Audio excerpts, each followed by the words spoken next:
tentang teks dongeng dan tanda baca.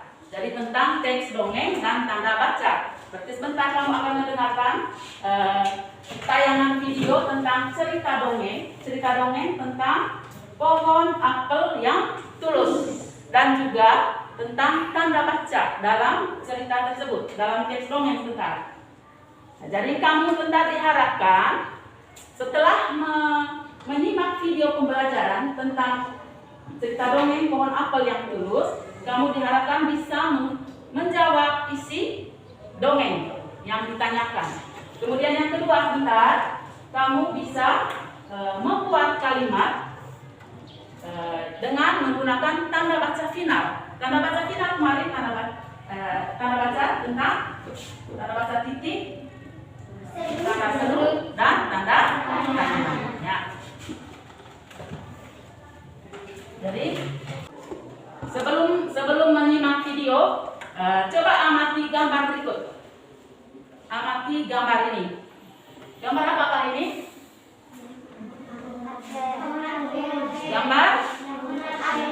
Gambar pohon apel, dan gambar apa? Ada apa? Ada seorang anak laki-laki. Nah, ada seorang anak laki-laki. Kemudian di manakah peristiwa ini berlangsung? Di mana peristiwa ini berlangsung? Di kebun. Jadi pohon apel dengan seorang anak laki-laki ini, pohon apelnya ini ada di kebun. Nah, berikut ada coba amati video pembelajaran berikut. Video tentang cerita dongeng. Cerita dongeng tentang pohon apel yang tulus. Ya, sekarang coba amati, simak baik-baik dan amati. Dahulu kala ada sebuah pohon apel besar. Dia tumbuh di pinggiran hutan. Pohon apel itu memiliki sahabat, seorang anak laki-laki yang bernama Johnny. Johnny suka datang dan bermain di sekitar pohon itu setiap hari. Dia suka naik ke atas pohon, makan apel, dan tidur siang di bayang-bayang pohon yang rindang. Dia sangat menyayangi pohon itu, dan pohon itu senang bermain dengannya. Mereka berbahagia setiap hari. Waktu pun berlalu. Johnny tidak pernah lagi bermain dengan pohon apel. Pohon apel hanya bisa sabar menunggu Johnny kembali padanya. Suatu hari, Johnny yang sudah dewasa datang. Pohon apel menyambutnya dengan gembira. "Ayo Johnny, bermainlah bersamaku," ajak si pohon apel. Aku tidak bermain lagi. Aku sudah bukan anak kecil. Aku bekerja untuk keluargaku. Sekarang aku butuh sebuah rumah. Bisakah kamu membantuku? Tanya Johnny kepada si pohon apel.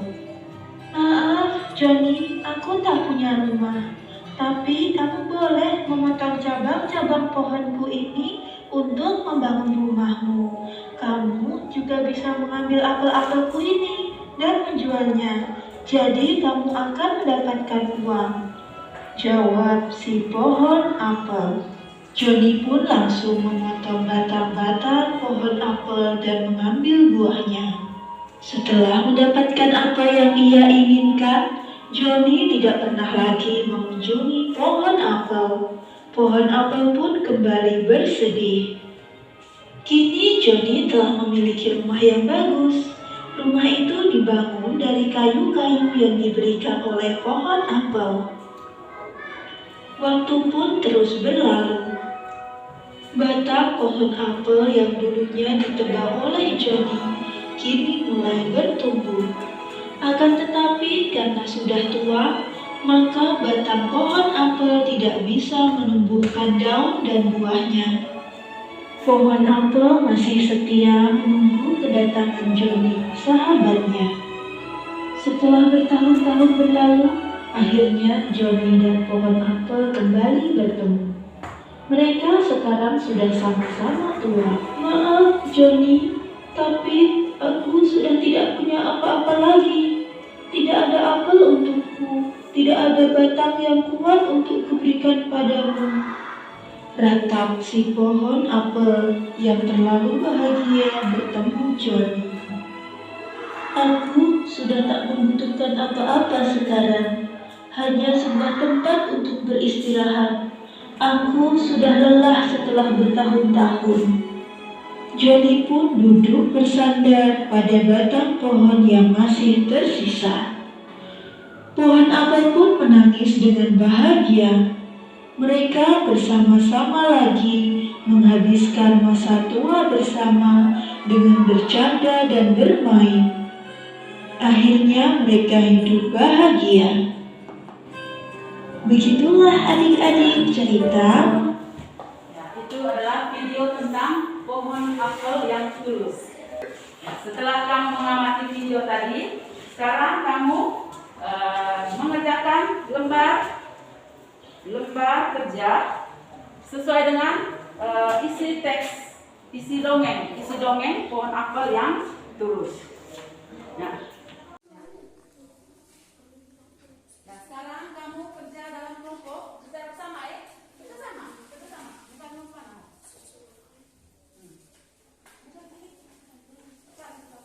Kerja nomor 1, 2. Nomor 1, 2.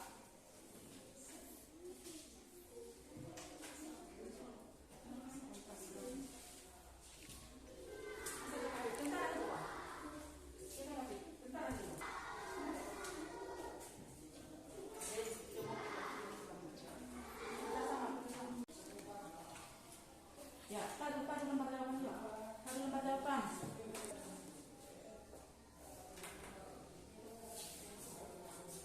Ambilkan ini.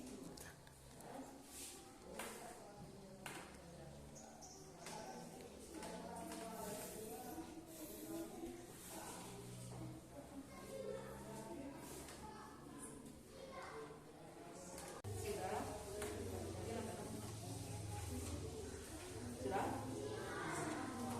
Oke, sudah semua? Sudah.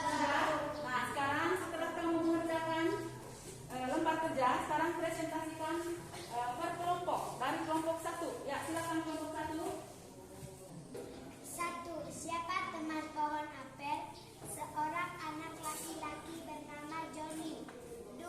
Apa yang dirasakan pohon apel saat bermain bersama temannya?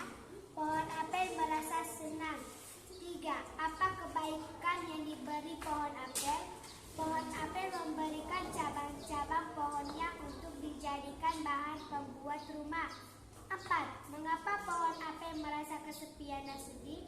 Pohon apel merasa kesepian dan sedih karena tidak bertemu dan bermain bersama temannya. 5. Diakhiri cerita, mengapa pohon apel menangis? Pohon apel menangis karena merasa bahagia bisa bersama-sama dengan temannya lagi. Oke. Nah, itu dari kelompok 1. Tepuk tangan untuk kelompok 1. Sekarang Siapa teman pohon apel? Seseorang anak laki-laki bernama Johnny. 2. Apa yang dirasakan pohon apel saat bermain bersama temannya? Pohon apel merasa senang. nah, ya. Tepuk tangan untuk kelompok 2. Sekarang kelompok 3. 3. Apa kebaikan yang diberikan pohon apel? Pohonnya untuk dijadikan bahan pembuatan, tersisa sebagai tempat istirahat. 4. Mengapa pohon apel merasa kesepian dan sedih? Pohon apel merasa kesepian dan sedih karena tidak bertemu dan bermain bersama temannya. Ya, tepuk tangan untuk kelompok 3. Sekarang kelompok 4. Satu, dua. Seorang anak laki-laki bernama Johnny. pohon apel merasa senang. Ya, tepuk tangan untuk kelompok 4. Ya, kamu sebentar per kelompok menemukan tanda baca di setiap paragraf. Tanda baca di dalam teks dongeng, tanda baca titik, tanda baca seru, dan tanda baca tanya. Kamu tentukan kalimat yang menggunakan tanda baca tersebut. Kemudian kamu tuliskan dan setelah kamu sebentar melihat teks dongeng, di situ kamu temukan tanda baca final, yaitu tanda titik, tanda seru, dan tanda tanya. Lalu kamu menuliskan kalimat yang menggunakan tanda baca tersebut. Sudah? Dan setelah kamu menuliskan, nanti kamu diminta untuk membaca. Sudah? Nah, sekarang perhatikan video cara membaca teks dongeng. Pohon apel yang tulus. Dahulu kala ada sebuah pohon apel besar. Ada seorang anak laki-laki bermain di sekitar pohon itu. Dia sangat menyayangi pohon itu. Pohon itu juga senang bermain bersamanya. Waktu berlalu, anak laki-laki itu tumbuh dewasa. Suatu hari, ia datang kembali. Pohon apel menyambutnya dengan gembira. "Ayo, bermainlah bersamaku," ajak si pohon apel. "Ah, aku tak punya waktu untuk bermain. Kami membutuhkan rumah untuk tinggal. Bisakah kau membantuku? Kamu boleh memotong cabang-cabang pohonku ini untuk membangun rumahmu." Jadi anak laki-laki itu memotong semua cabang pohon dan pergi dengan riang.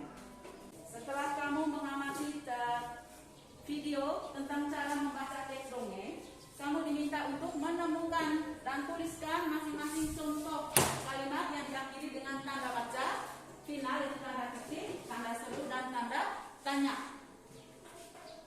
Ya. Tulis dulu Pak. Nah ini.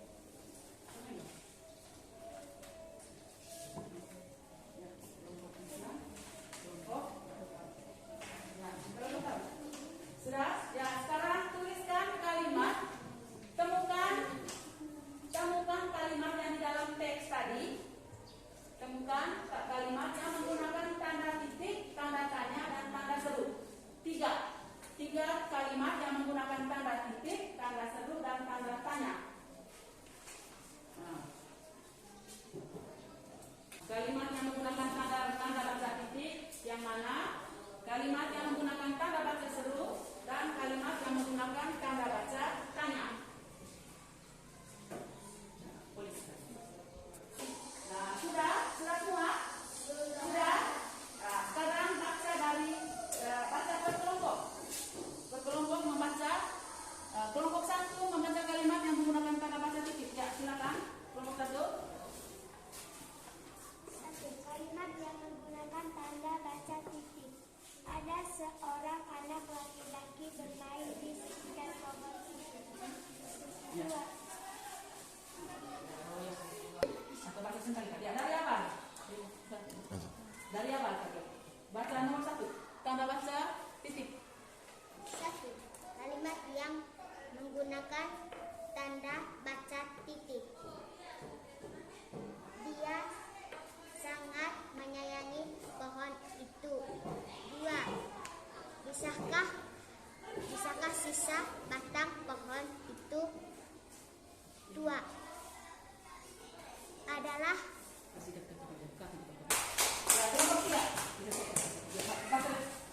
Satu. Kalimat yang menggunakan tanda baca titik. Pohon itu senang bermain bersamanya. 2. Kalimat yang menggunakan tanda baca seru. Baik, sisa batang pohon tua adalah tempat terbaik untuk bersandar dan beristirahat. 3. Kalimat yang menggunakan tanda baca tanya. Bisakah kau membantuku? Ya, tepuk tangan untuk kelompok 3. Sekarang kelompok 4. 1. Pohon apel menyambut sisa batang pohon tua adalah tempat terbaik untuk bersambar dan baik bisalah kau membantuku. Ya.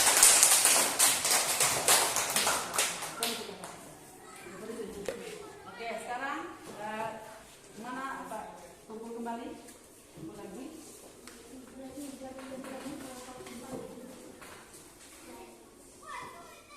Nah, sudah. Sekarang kita masuk ke tentang pelajaran matematik. Materi pokok yang berikut yaitu tentang sifat pertukaran atau komutatif pada bilangan cacat. Sifat pertukaran atau komutatif pada bilangan cacat. Ada video pembelajaran tentang sifat pertukaran pada penjumlahan bilangan cacat. Kemudian kamu setelah mengamati video pembelajaran tentang pertukaran penjumlahan bilangan cacat, kamu diharapkan bisa menemukan sifat pertukaran atau sifat komutatif pada penjumlahan bilangan. Kemudian kamu bisa melakukan penjumlahan.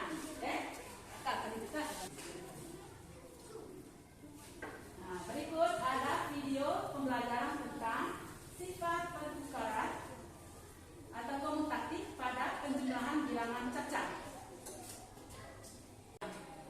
Halo anak-anak, berjumpa kembali di channel Giat Belajar. Di video kali ini kita akan bersama-sama belajar matematika, yakni tentang sifat pertukaran pada penjumlahan. Materi ini untuk siswa kelas 3 SD terdapat di buku tematik tema 2 subtema 1. Mari kita mulai. Kita baca cerita berikut ini. Dayu mengambil beberapa helai daun kering lalu meletakkannya di sebuah kotak. Di kotak pertama ada 35 helai daun kering. Di kotak kedua ada 15 helai daun kering. Daun-daun tersebut digambarkan seperti ini ya anak-anak. Kita lihat, ini kotak yang pertama terdapat 35 helai daun kering. Kemudian untuk kotak yang kedua terdapat 15 helai daun kering. Kemudian Dayu menghitung semua daun kering. Nah, kita hitung jadi dijumlahkan ya. Ditambahkan 35 ditambah 15. Anak-anak pasti sudah bisa menghitung tanpa bersusun ya. Ini gampang. 5 ditambah 5 menjadi 10. Lalu kita tuliskan sehingga 35 ditambah 15 hasilnya adalah 50. Baik, kita dengarkan cerita selanjutnya. Ya, sekarang setelah kamu mengamati video tadi, sudah lihat? Sudah lihat baik-baik videonya tadi? Sekarang per kelompok mengerjakan lembar pekerjaan ini.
570 sama dengan 980. C. Jadi 510 tambah 470 sama dengan 980.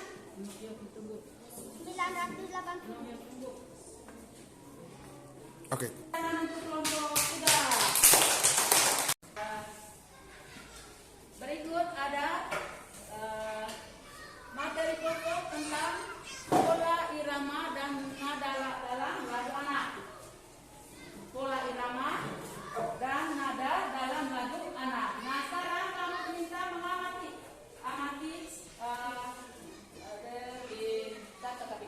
Oke, sekarang kita masuk ke tentang pola irama dan nada dalam lagu anak. Jadi berikut ada video. Sekarang kita akan mencoba menyanyikan lagu Cemara tadi. Ingat ya kan? Jadi setelah kamu mengamalkan, sudah lihat tadi cara membaca not dalam lagu Cemara? Sudah? Kemudian cara menyanyikannya. Nah, kita coba menyanyikan lagu Cemara itu. Kita praktekkan dulu cara membaca notnya. Kemudian kita juga sebentar menyanyikan dengan senandung la la la, supaya kita bisa mengetahui bagaimana pola dan irama dalam lagu Cemara. Lalu kita menyanyikan lagu Cemara.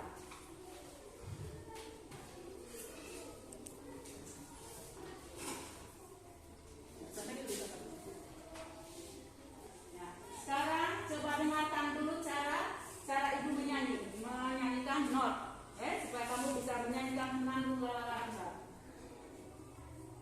lagu Cemara. Do re mi mi mi sol fa mi re mi fa fa fa la sol fa mi.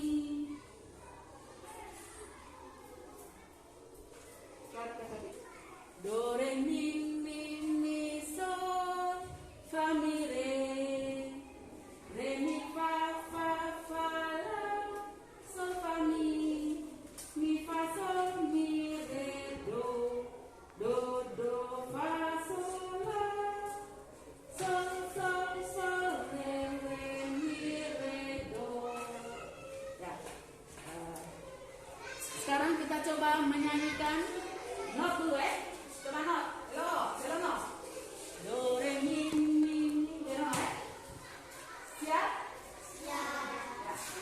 Do re mi mi mi. 1, 2, 3. Do re mi mi mi fa fa mi re mi fa fa fa la sol fa mi fa sol mi re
bantuan orang lain, sehingga kita dituntut untuk bisa mencari orang